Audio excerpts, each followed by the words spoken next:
కాకినాడ జిల్లా అన్నవరం శ్రీ వీరవెంకట సత్యనారాయణ స్వామివారి దేవస్థానం పరిధిలోని గోశాలకు చెందిన భూమి కబ్జాకు గురైంది.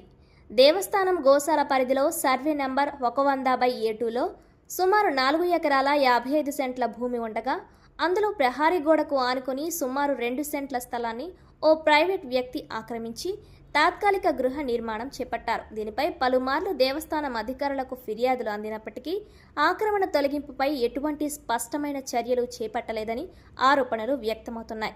ఆక్రమణకు గురైన ప్రాంతాన్ని వదిలేసి మిగిలిన భూమికి మాత్రమే కంచె ఏర్పాటు చేయడం పలు అనుమానాలకు తావిస్తోంది.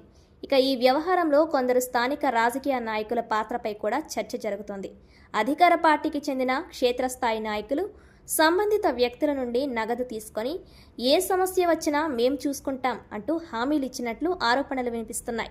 ఈ ఆరోపణల్లో నిజాలు తెలియాల్సి ఉన్నప్పటికీ దేవస్థానం ఆస్తుల పరిరక్షణ విషయంలో నిర్లక్ష్యం తగదని భక్తులు అభిప్రాయపడుతున్నారు. కబ్జా ఆరోపణలపై రెవెన్యూ, దేవాదాయ శాఖ అధికారులు సంయుక్తంగా విచారణ నిర్వహించి వాస్తవాలను వెలుగులోకి తీసుకురావాలని, ఆక్రమణ నిజమైతే వెంటనే తొలగించి దేవస్థానం స్థలాన్ని రక్షించాలని భక్తులు, గ్రామస్తులు డిమాండ్ చేస్తున్నారు. ఇదిలా ఉండగా ఈ కబ్జా వ్యవహారంపై పాలక మండలి మౌనం వహిస్తుండడం భక్తుల్లో అనుమానాలు వ్యక్తమవుతున్నాయి. దేవస్థానం గోశాలకు చెందిన భూమిపై కబ్జా జరిగిందనే ఆరోపణలు తీవ్ర చర్చాంశనీయంగా మారుతున్న నేపథ్యంలో ఇటీవల బాధ్యతలు చేపట్టిన నూతన పాలక మండలి సభ్యులు కూడా ఈ అంశంపై స్పందించకపోవడం భక్తులు, స్థానికుల్లో ఆశ్చర్యాన్ని కలిగిస్తోంది. దేవస్థానం ఆస్తుల పరిరక్షణ, అభివృద్ధి బాధ్యతలను నిర్వహించాల్సిన పాలక మండలి సభ్యులు ఈ వ్యవహారంపై మౌనం పాటించడం వెనుక కారణాలేమిటనే ప్రశ్నలు ఉత్పన్నమవుతున్నాయి.